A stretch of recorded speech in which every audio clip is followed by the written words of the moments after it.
So you take this group of people, and they graduate school, and they get a job, and they're thrust into the real world, and in an instant, they find out they're not special, their moms can't get them a promotion, that you get nothing for coming in last, and by the way, you can't just have it because you want it, right? And in an instant, their entire self-image is shattered. And so you have an entire generation that's growing up with lower self-esteem than previous generations. You may recognize him from a video that we did together that literally broke the internet, where he answers the now infamous Millennials question. I have yet to give a speech or have a meeting where somebody doesn't ask me the millennial question.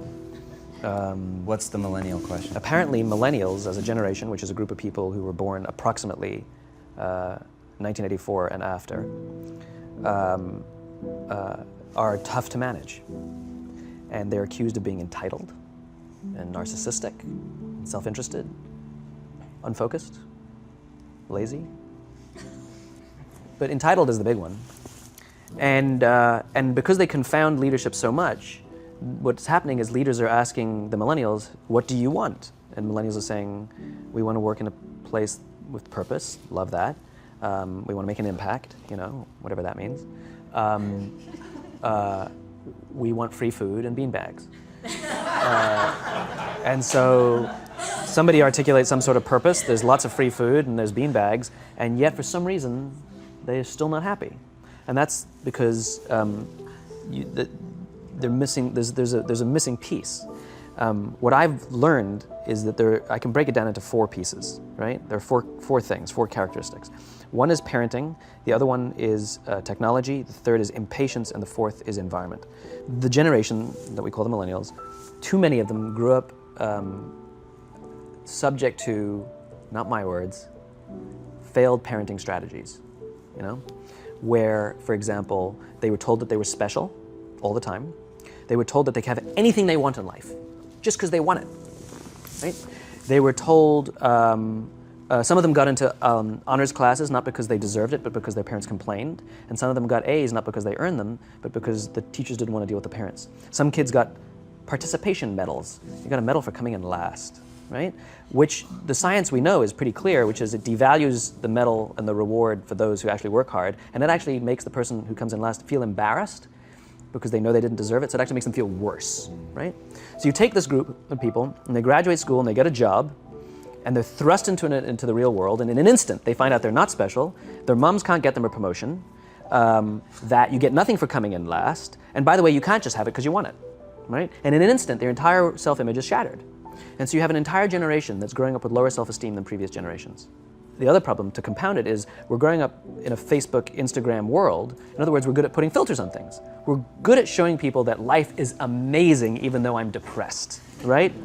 And so everybody sounds tough, and everybody sounds like they got it all figured out. And the reality is there's very little toughness, and most people don't have it figured out. And so when the more senior people say, well, what should we do? They sound like, this is what you gotta do. And they have no clue, right? So you have an entire generation growing up with lower self-esteem than previous generations, right? Through no fault of their own, right? They were dealt a bad hand, right? Now let's add in technology. We know that engagement with social media and our cell phones releases a chemical called dopamine. That's why when you get a text, it feels good, right? So, you know, we've all had it where you're feeling a little bit down or feeling a bit lonely, and so you send out 10 texts to 10 friends, you know, hi, hi, hi, hi, hi. Because it feels good when you get a response, right? Right? It's why we count the likes. It's why we go back 10 times to see if my Instagram is growing slower, did I do something wrong? Do they not like me anymore, right? The trauma for young kids to be unfriended, right? Because we know when you get a hit of dopamine, which feels good. It's why we like it. It's why we keep going back to it. Dopamine is the exact same chemical that makes us feel good when we smoke, when we drink, and when we gamble. In other words, it's highly, highly addictive, right?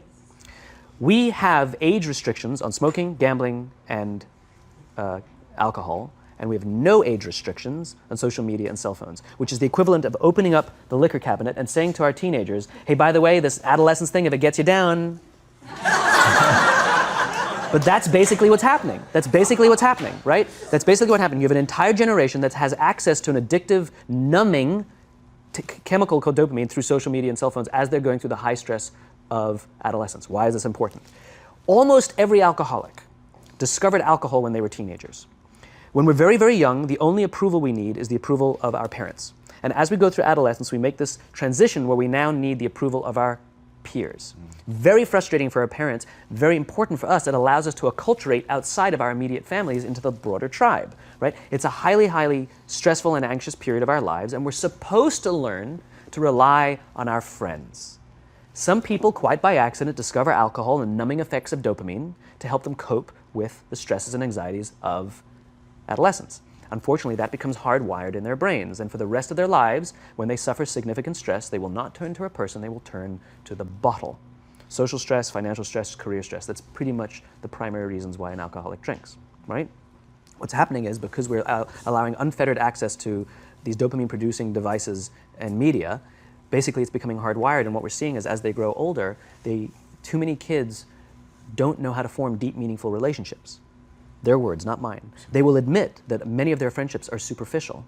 They will admit that their friends, that they don't count on their friends, they don't rely on their friends, they have fun with their friends, but they also know that their friends will cancel on them as something better comes along. Deep, meaningful relationships are not there because they never practice the skill set, and worse, they don't have the coping mechanisms to deal with stress. So when significant stress starts to show up in their lives, they're not turning to a person, they're turning to a device, they're turning to social media, they're turning to these things which offer temporary relief. We know, the science is clear, we know that people who spend more time on Facebook suffer higher rates of depression than people who spend less time on Facebook, right? These things balanced. Alcohol is not bad, too much alcohol is bad. Gambling is fun, too much gambling is dangerous, right? There's nothing wrong with social media and cell phones. It's the imbalance, right? If you're sitting at dinner with your friends and you're texting somebody who's not there, that's a problem. That's an addiction. If you're sitting in a meeting with people you're supposed to be listening to and speaking, and you put your phone on the table, face up or face down, I don't care, that sends a subconscious message to the room that you're just not that important to me right now, right? That's what happens. And the fact that you cannot put it away is because you are addicted, right? If you wake up and you check your phone before you say good morning to your girlfriend, boyfriend, or spouse, you have an addiction. And like all addiction, in time, it'll destroy relationships, it'll cost time, and it'll cost money, and it'll make your life worse, right?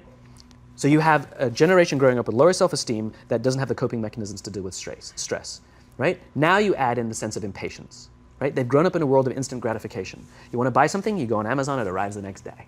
You want to watch a movie? Log on and watch a movie. You don't check movie times. You want to watch a TV show? Binge. You don't even have to wait week to week to week, right? I know people who skip seasons just so they can binge at the end of the season, right? Instant gratification. You want to go on a date? You don't even have to learn how to be like, hey. You don't even have to learn and practice that skill. You don't have to be the uncomfortable one who says yes when you mean no and says no when you mean no and yes when you... You don't have to swipe right. Bang, I'm a stud. Right? You don't have to learn the social coping mechanisms, right? Everything you want, you can have instantaneously. Everything you want, instant gratification. Except job satisfaction and strength of relationships, there ain't no app for that. They are slow, meandering, uncomfortable, messy processes. And so I keep meeting these wonderful, fantastic, idealistic, hardworking, smart kids. They've just graduated school. They're in their entry-level job. I sit down with them and I go, how's it going? They go, I think I'm going to quit. I'm like, why? They're like, I'm not making an impact. I'm like, you've been here 8 months. You know? It's as if they're standing at the foot of a mountain and they have this abstract concept called impact that they want to have in the world, which is the summit. What they don't see is the mountain. I don't care if you go up the mountain quickly or slowly, but there's still a mountain. And so what this young generation needs to learn is patience. That some things that really, really matter, like love, or job fulfillment, joy, love of life, self-confidence, a skill set, any of these things, all of these things take time.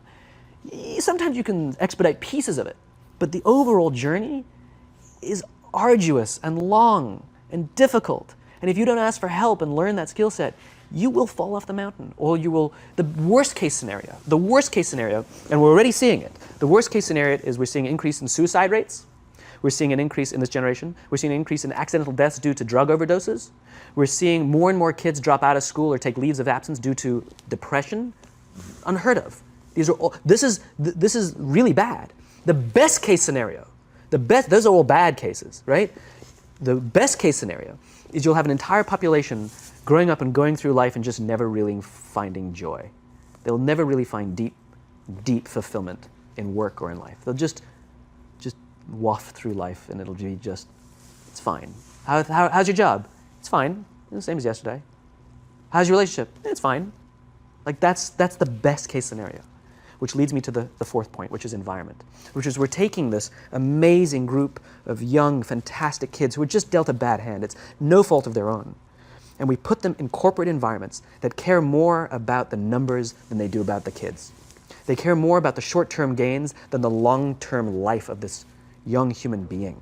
We care more about the year than the lifetime, right? And so we are putting them in corporate environments that aren't helping them build their confidence, that aren't helping them learn the skills of cooperation, that aren't helping them overcome the challenges of a digital world and finding more balance, that isn't helping them overcome the need to have instant gratification and teach them the joys and impact and the fulfillment you get from working hard on something for a long time that cannot be done in a month or even in a year. And so we're thrusting to them in corporate environments, and the worst part about it is they think it's them. They blame themselves. They think it's them who can't deal. And so it makes it all worse. It's not. I'm here to tell them it's not them. It's the corporations. It's the corporate environments. It's the total lack of good leadership in our world today that is making them feel the way they do. They were dealt a bad hand, and I hate to say it, but it's the company's responsibility. Sucks to be you, like we have no choice, right?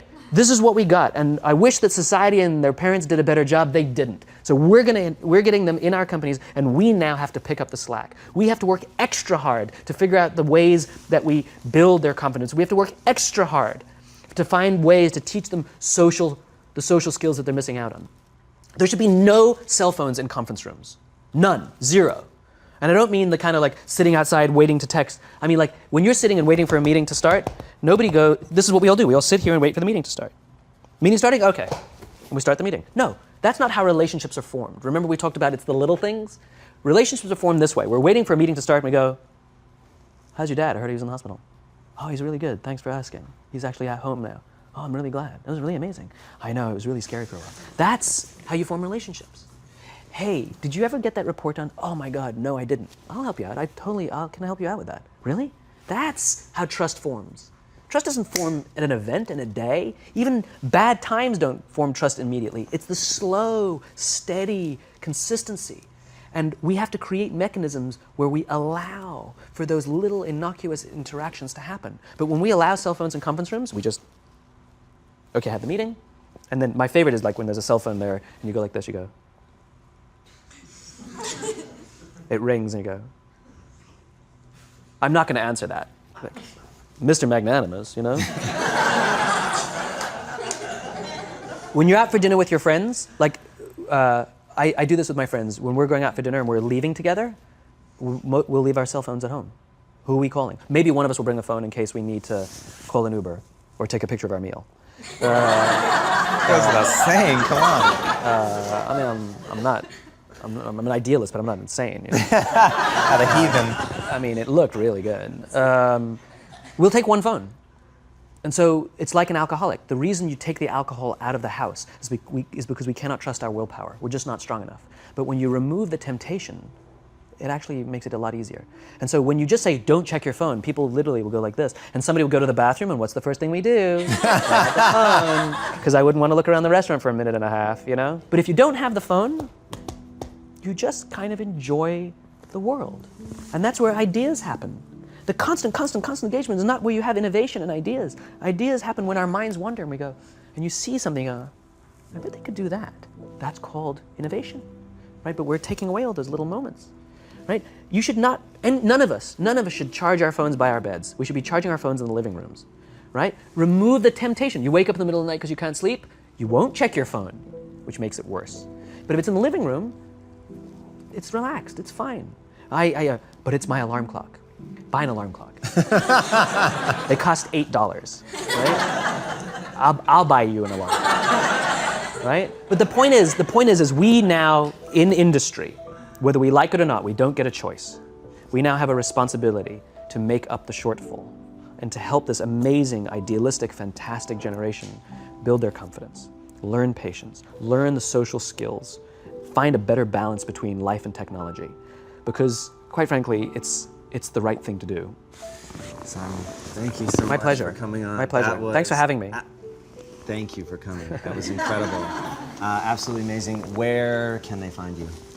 It's ironic, isn't it? Well, you can find me on social media. When you're not in a meeting. So yeah, I'm in all the usual places, but I will tell you one thing. So I have a new book coming out in September. It's a thinly veiled plug, but You've made them very happy. But what's special about it is I wanted to produce something that no digital format could reproduce. Interesting. And so it's an illustrated quote book. It's beautifully illustrated. I was very sort of pushy about this, that I didn't want the illustrations done on a computer, they were done by hand.